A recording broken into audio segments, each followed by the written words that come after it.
Hey y'all, welcome back. Today we're checking out 10 weirdest and isolated towns in England. There are places in England that got left behind, not because of a war or a flood or a plague, but because the map moved on and did not take them with it. What does that mean? One of them has a mayor and fewer residents than most apartment blocks. Another sits on a shingle desert next to two decommissioned nuclear power stations with no proper road in. A third was home to 1,000 people until the army gave everyone 47 days to leave. We are counting down 10 of these places. Y'all, what are these places? Be sure to go to Deserted UK and like and subscribe. Number 1 has not had a resident since 1943, and the army is still using it right now. Make sure you subscribe, because there is more of this kind of England where it came from. Right. Look at that. 2 miles downstream from Canterbury on the River Great Stour sits the smallest town in England. Not a village, but a town with its own mayor, its own town council, and about 380 residents. It is the kind of place where the formal apparatus of civic life runs on a scale that barely makes sense. Fordwich got its status in the 13th century, when it was Canterbury's official port and one of the members of the Cinque Ports Trading Federation.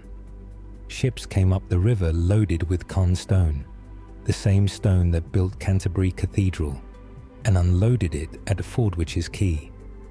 For a stretch of medieval history, this was one of the most commercially important points on the river. Then, the River Stour silted up. Trade moved elsewhere. The harbour stopped working, the commerce dried out, and the town had nothing left to recommend it, except its formal status and its buildings. The population shrank to something closer to a hamlet, but the official apparatus did not shrink with it. Today, the 15th century timber-frame town hall is still standing, and inside it, a ducking stool sits in working order. What's a ducking stool? The device stool? once used to punish dishonest traders and others the town found troublesome. Whoa. Fordwich still holds its town council meetings, still has a mayor, and still, technically, is a town with 380 people in it, and a river that stopped being useful about 600 years ago. The entries coming up have a lot more to answer for than a silted river. Number 9. Hang on. Fordwich, Kent. Show me on a map. What happened to the river? You know? Where is it? Oh, yes. It's on the heel. Yes. It's not very isolated, though. It's very close to Canterbury, right? Like, very close. Fordwich is a market town and civil parish in East Kent, England, on the River Stour, northeast of Canterbury. It is the smallest community by population in Britain with a town council. Its population increased by 30 between 2001 and 2011. Wow, 30 people in 10 years. Wow, I wonder what happened to it. What happened to the river? There's the river. Probably witches. I love the ducking stool. I love the idea of that. It's so medieval, but also kind of innocent in a way. Like, look, if you're a jerk, we're going to dunk you in the river. We're not going to kill you. We're just going to make you really uncomfortable for a while. Maybe they would kill him with the ducking stool. What would they do with the ducking stool? Hang on. Ducking stool. A ducking stool was a historical punishment device used in Europe and colonial America. We had them too. It used a wooden chair attached to a long beam. Authorities strapped an offender into the chair. Then they lowered the person into a river or pond. People were dunked multiple times in front of a crowd. The goal was public shame and humiliation.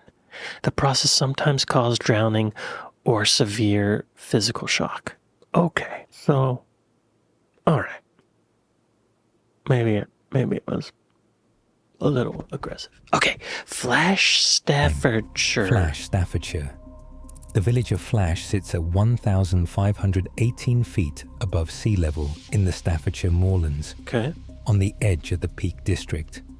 That makes it the highest village in England. And in practical terms, it means the roads into it become impassable in serious winter weather, Creepy. cutting about 70 residents off from everywhere else. Isolation here is not metaphorical. Like The It Shining. is a seasonal fact. Oh, wow. Geography is why Flash exists, and it is also why the village developed its particular history. In the 18th and 19th centuries, local peddlers called flashmen worked markets across the 3 counties that meet near the village: Staffordshire, Derbyshire, and Cheshire. When the law came looking for them in one county, they crossed into the next, where the constable had no jurisdiction. Can't do The anything. county borders gave them a running space that was almost impossible to police. Just Over hop back time, and forth. The flashmen became associated with counterfeit currency, and the phrase flash money passed into common use across England as a term for anything fraudulent or fake. Whether the village gave the phrase its name or the phrase came first and attached itself to the place depends on who you ask. What is not disputed is that Flash spent a significant part of its history as a base for men who made their living by staying one county border ahead of the people trying to catch them. Today, on clear days, it has panoramic views over the moorland and Beautiful. the Cheshire Plain. Look at that. About 70 people live there year-round, some of 70 them people. cut off without warning when the roads go white. The next entry down this list involves a very different kind of secret. Hang on. Flash, Fordwich, what was it called? Staffordshire. Flash, Staffordshire. Show me on a map. I think that's it. Flash is a village in the Staffordshire moorlands and the Peak District National Park, England. At 1519 feet above sea level, it is the highest village in the United Kingdom. Flash was an early center for Wesleyanism. Oh. Is that like a Methodist Christian? Northfield Farm Riding and Trekking Center. Oh, there's not much there. Where do people live? Let's drop a little dude down there and look at the village. Joop. Oh, yes. The New Inn. Wow. It looks like not much has changed over the years. Look at that view. The cars change, and there's a power line. Look at that. Gorgeous. Pretty weird. And a government that still will not explain what happened there. Oh. 8 miles northeast of Felixstowe on the Suffolk coast, there is a Shingle place Street. accessible only by a rough track across the Shingle, with no connecting road and no sign pointing to it. It is a single row of Coast Guard cottages and colourful houses facing the North Sea. The sea directly in front of them, and shingle everywhere else. That is Shingle Street. What is Shingle? Roughly 30 properties, Rocks? some permanent residents, mostly holiday lets, and quiet by any measure. In 1940, every resident was evacuated. The government gave them almost no notice and no detailed explanation. The official account was that the area had been cleared as a military security zone, a standard wartime measure. Okay. That makes account sense. did not address what witnesses reported in the weeks that followed. What? Bodies washing ashore on the beach, lights at sea at night, and a stretch of coastline that the army guarded and refused to discuss. I think I just saw a dead body. The most persistent alternative story was that a German invasion force had attempted to land at Shingle Street in the summer of 1940, and that the British response involved burning oil pumped onto the surface of the sea. Some files related to the incident were released by the government in 1993. Many others remain classified, more than 80 years later.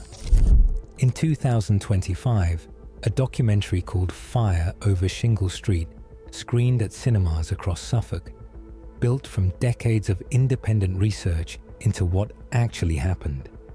It did not produce a definitive answer. The records that might settle it are still behind closed doors.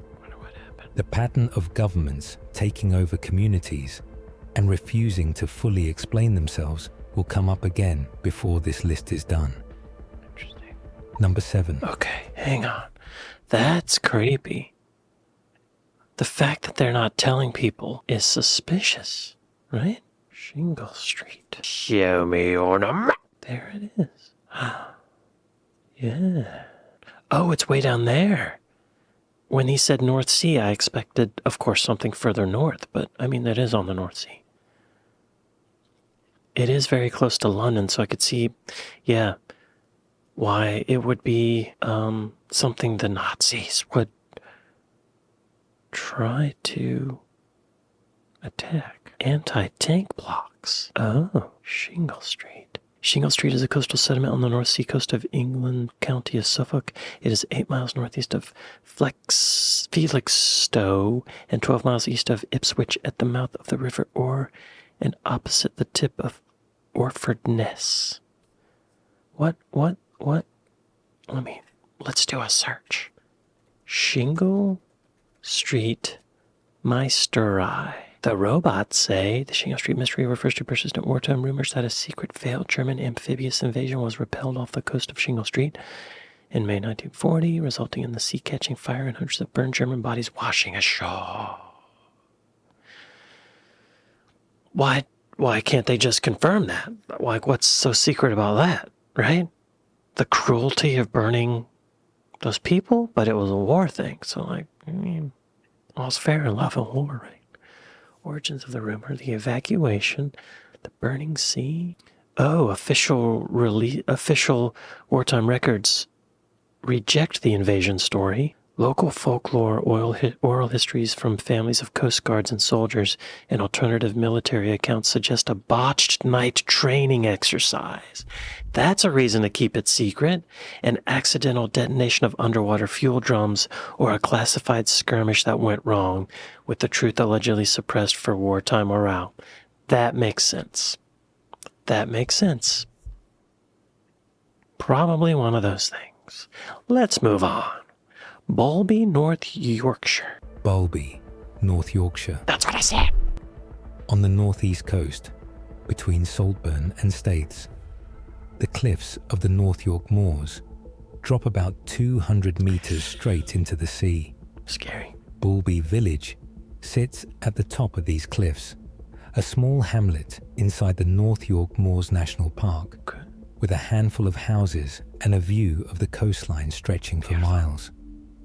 From the outside, it looks like a quiet clifftop farming settlement that happens to have a good position.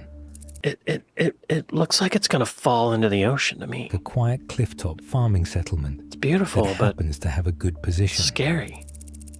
Directly beneath the village, mine shafts descend 1.4 kilometers into the earth. What? Boulby Mine is the deepest underground operation in the United Kingdom, pushing through rock layers that were laid down 250 million years ago in the Permian period.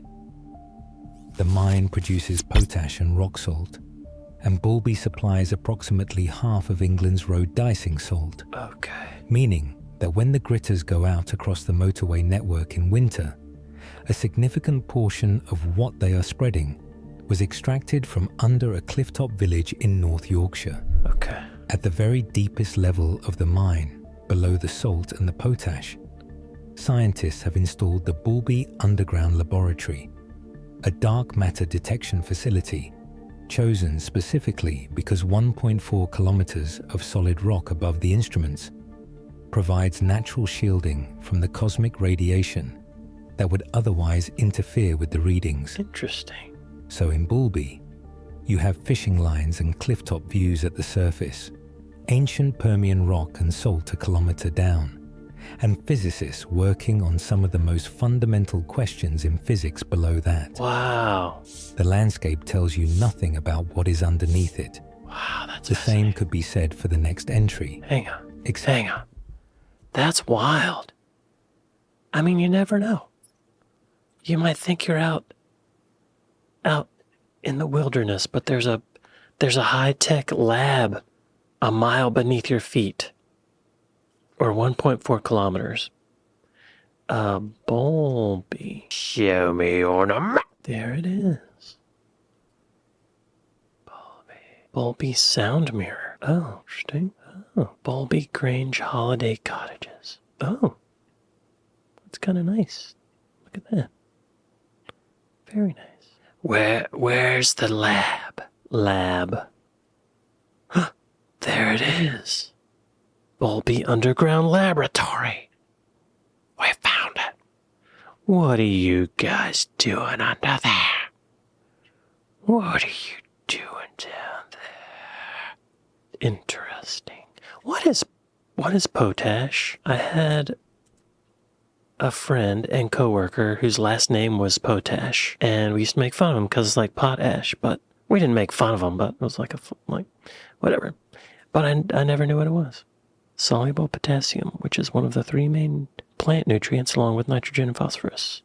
Helps plants hold water and build stronger roots and stems. Boosts crop size and overall food quality. Oh, okay. I don't know. So I guess his family probably mined potash, right? Okay, moving on.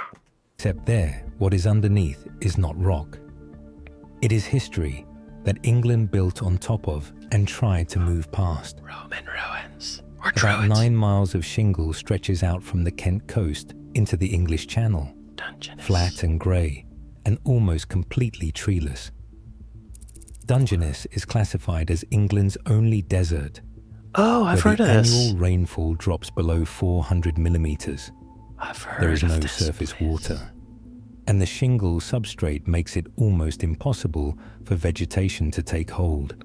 I see some The vegetables. landscape is open and windswept in a way that does not feel like Britain at all. Whose boat is The that? settlement is not a village in any conventional sense, because there are no streets.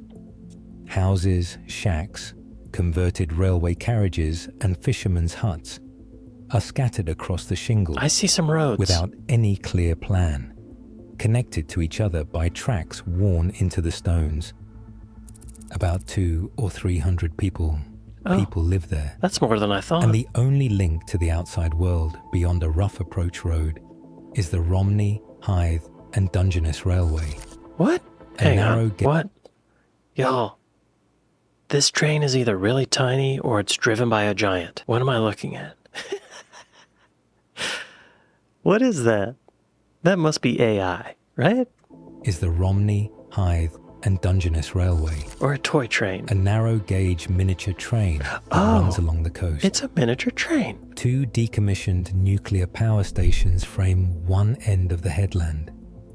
Dungeness A opened in 1965 and was eventually shut down. Dungeness B came online in 1983 and closed in 2021.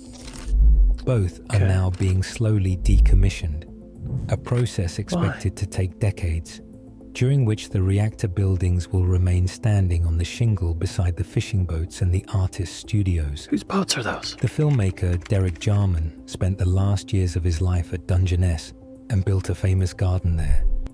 Plants growing directly in the shingle under the shadow of the cooling towers. In 2019, readers of Which magazine named Dungeness England's best seaside town, rating Really? it above Brighton. Wow. If you have ever been to Dungeness, that verdict makes a strange kind of sense. Yeah. I've If never you been have there, but only ever seen it in photographs, it probably does not. If this kind of forgotten England is your thing, hit subscribe. y'all be sure There to is go more to on the way. whatever channel this was. I forgot, but like and subscribe. But hang on. Okay, hang on. Horden. Okay, yeah. Dungeness. Shall we order it? I've heard of it. Dungeness. That looks like it. I'm surprised 300 people live there. It seems like a great place for a nuclear power plant. It seems like a great place to film a movie. Dungeness Snack Shack. Oh. So the way it looks in pictures looks like this desolate no man's land, but oh my god, lobster. Or is that crab? Is Dungeness crab named after Dungeness?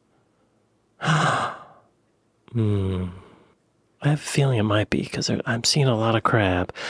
Lobster. Hang on. Okay.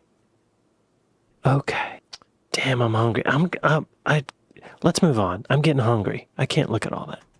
Is on the North Horden. Sea coast of County Durham, 12 miles south of Sunderland, built almost entirely around a single industry. Horden Colliery opened in 1900.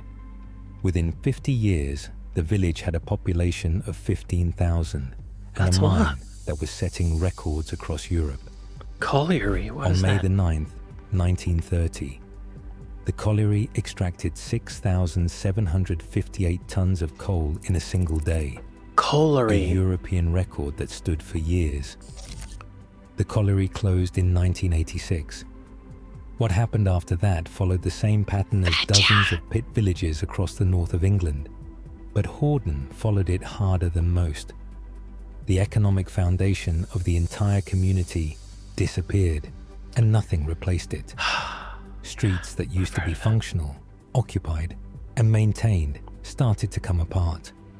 Houses were boarded up, shops closed, and the population that had been built by the colliery started bleeding away. By 2024, houses in Horden were selling at auction for as little as £5,000. In some parts of the village, the council had attached fake plastic windows and painted on doors to derelict properties, Oh.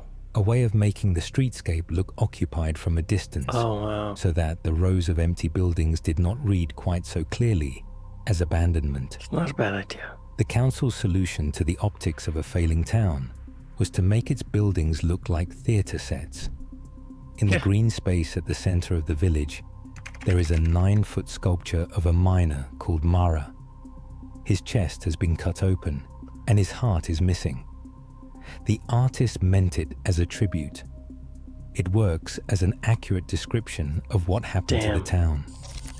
The next entry took a different route to the Damn, Horden. The mine's closed. Yeah, I've heard about the mines closing. Yeah, this happened to a lot of towns, didn't it? Reminds me of Detroit or Pittsburgh. Yeah. Yeah.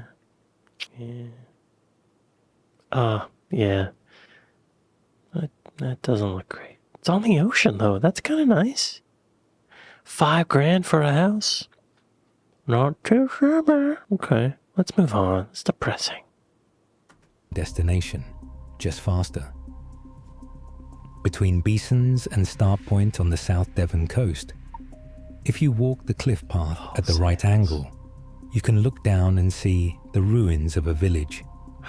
Roofless walls sitting between the cliff and the sea. Is it haunted? In a position that makes clear why they do not exist anymore.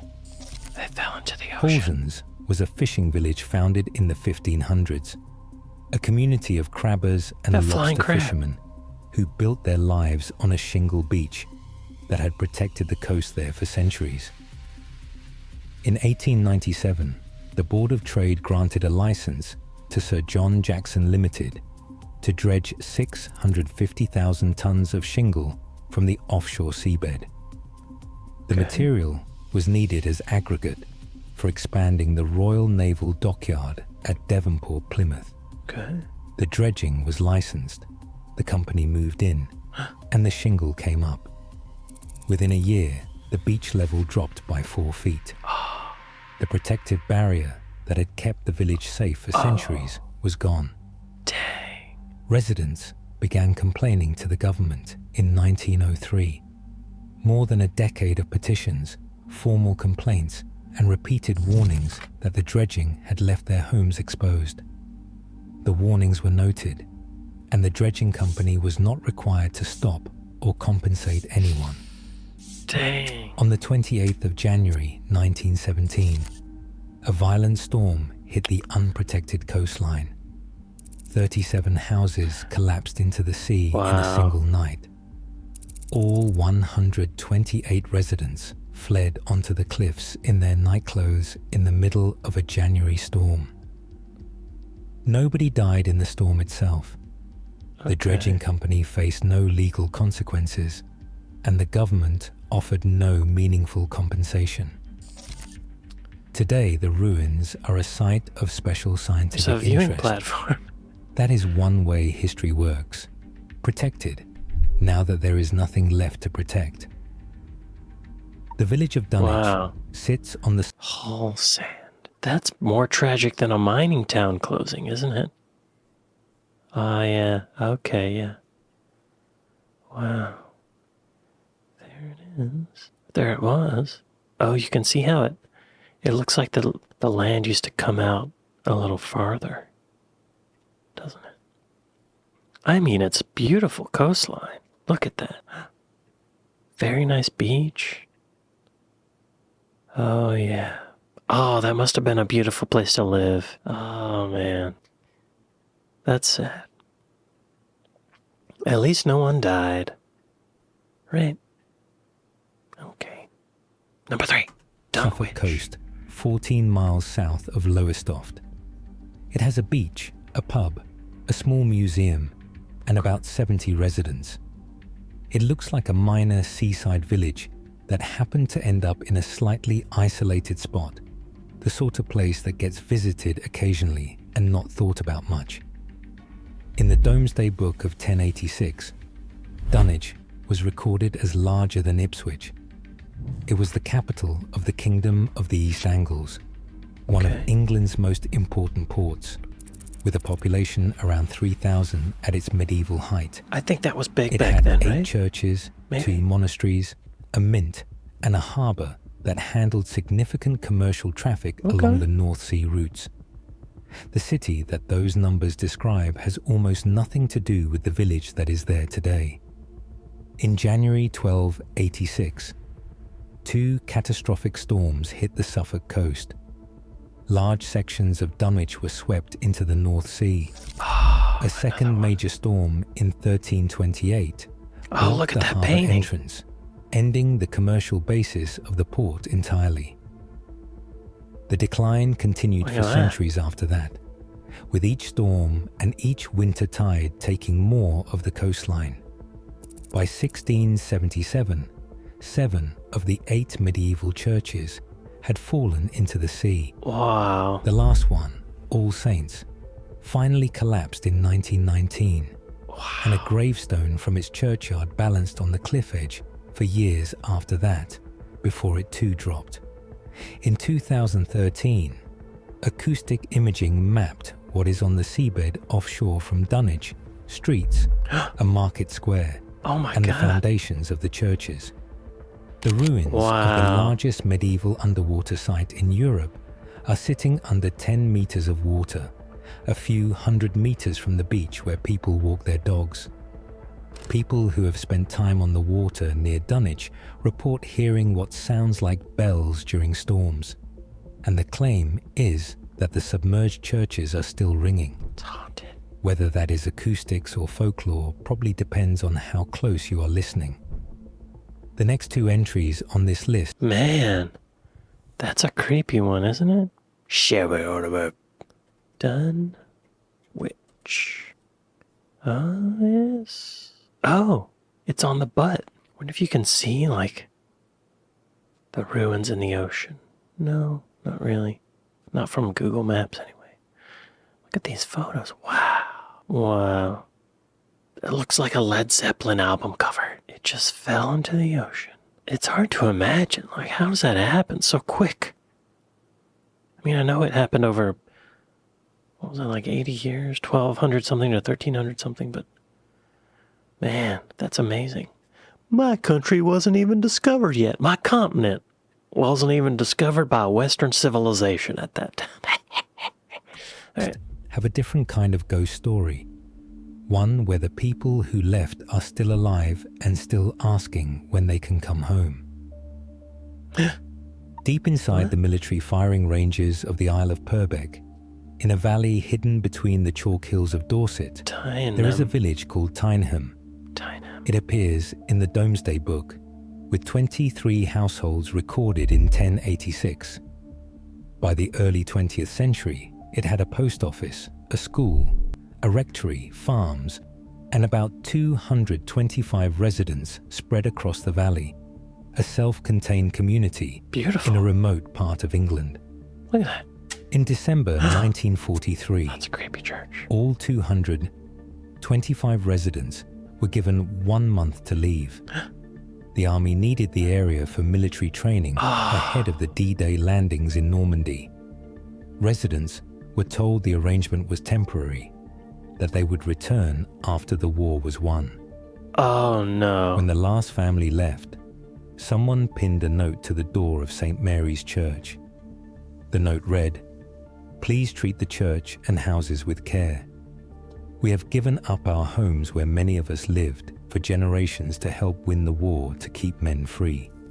We shall return one day, and thank you for treating the village kindly."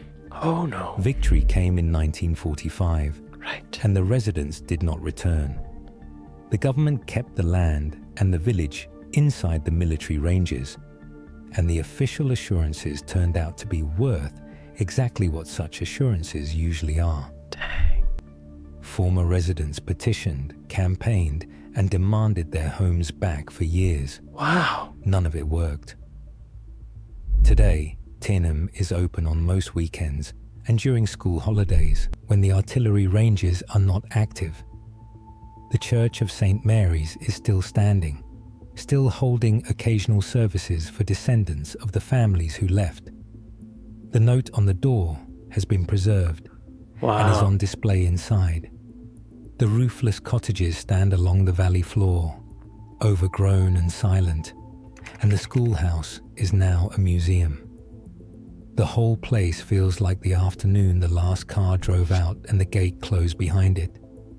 Tyneham makes you feel the loss of what happened. Yeah. Number one. Oh my makes you feel God. some- Yeah. Gosh.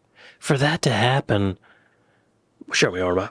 That must have, I mean, forget how horrible the war was sometimes. And we, in hindsight, wow, it's easy to forget that we didn't know the Nazis were going to fall. We didn't know who was going to win. So you gotta doing what they can to try to win, take over a town. They need this. That sucks. But I also get it, I get it. It's a shame that they weren't given their houses back, If it could be turned into a museum, seems like they could give them their houses. That's a beautiful place. Oh, that reminds me of a Tarkovsky film called The Zone. Andrei Tarkovsky is this Russian filmmaker who makes these beautiful films, and he made one called The Zone. And there's a place kind of like that. It looked like that. Anyway, that's beautiful. Look at that. Beautiful place to live. Man, wow. Tragedy. Okay, y'all, number one. Something else entirely, because at least at Tyneham, the story became known. Oh. At number one, the gates are still closed. Salisbury Plain in Wiltshire is nearly 300 square miles of open downland, controlled almost entirely by the British Army. There is a road across it, but the road is gated, and the gates are controlled by the military. This vast area is a military landscape. In the middle of this plain, 7 miles from the nearest town, is Imber. An old rhyme described it precisely.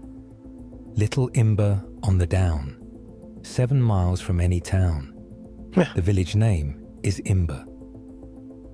Imber appears in the Domesday Book of 1086. It was a working agricultural community for nearly 1,000 years after that, with farms, cottages, a pub called the Bell Inn, a medieval church, and a school. People were born there, lived their lives there, and died there across generations that most 1,000 people years. cannot easily count back through. Yo, I live in a city with 9 million people, and it's barely 100 years old, as we know it. I mean, officially there were Native Americans here a long time before that, but not even for 1,000 years were they here. It survived 1,000 years of ordinary history. On the 1st of November, 1943, the residents of Imber were called to a meeting in the village schoolroom. They were told that American troops needed the village to train for urban combat before the Normandy landings, and that they had 47 days to leave. The date was set for December 17th, 1943. The promise was that they could return when the war was won. Again? December 17th arrived. The last residents drove out, and the gates went up behind them. August 1945 came and went. The residents of Imber did not return. The army decided the village was more useful as a training ground than as someone else's home. Damn. And that decision has not changed in over 80 Unexploded years. military, that's why. Former residents and their descendants fought legal battles, organized protests, and held rallies on the plain, and they lost each one. Dang. The exclusion has lasted 80 years. The army used the buildings for urban warfare training, and the structures have been used as training targets for decades. The damage is clearly visible. Kitchen walls with bullet holes, door frames with blast marks. The Bell Inn still has its sign hanging outside, but the interior has been stripped and used as a training space. The Church of St. Giles still functions, with a handful of services held each year for descendants who make the trip across the controlled land to see what their families left behind. The village is a training site and a memory. Imber opens to the public for approximately 12 to 15 days a year, and there is no other access because the road through Salisbury Plain is gated and guarded. No tourist signs point to the village, and it does not appear on most maps. Access is extremely limited. A community that survived 1,000 years of English history was given 47 days' notice and then kept away from its own homes for over 80 years. That's wild. The army calls it a training asset. The people whose grandparents grew up there call it something else, and the word they use depends on how long their family has been trying to get back. If you're ready to see more of England's forgotten places, subscribe. There's plenty more left. Really? Man, Imber, show me your map. Y'all be sure to go to Deserted UK and like and subscribe. And maybe give me a like and subscribe. Imber. Imber. There it is. Wow. It's amazing that the military can just do that. Like they did it more than once. I did see that sign that said unexploded military something, so it's probably not safe. You know? There might be mines in the ground, undetonated bombs or something. There's a tank. That's crazy. Wow, there's that building they showed in the video. It does look like a training ground, doesn't it? Wow. So weird. Another beautiful place. Look at that. Gorgeous. 47 days they were given. That other town was less than that, I think. Wasn't it? Beautiful. Beautiful. Wow. Yeah, y'all be sure to go to Deserted UK and like and subscribe. Fascinating and tragic and weird. Any of y'all live near any of these places? Well, y'all, I'd like to thank my patrons. I'd like to thank my Buy Me a Coffee folks. Thank y'all for watching this with me. And I'll see y'all next time. Later.